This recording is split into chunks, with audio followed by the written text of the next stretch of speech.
Welcome to Fluent Phonics. Today, we will focus on mastering the pronunciation of the word Kafka.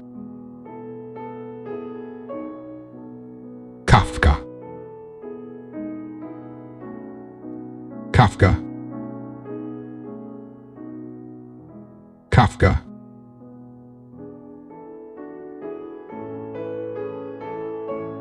Here's an example of how one might use it in a sentence.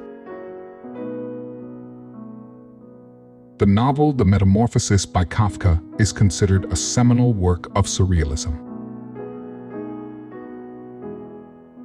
Kafka refers to the renowned Czech author Franz Kafka or his works, which are characterized by surrealism, existential themes, and complex psychological narratives.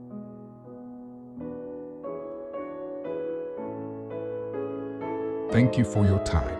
If you enjoyed this, please like and subscribe for further content.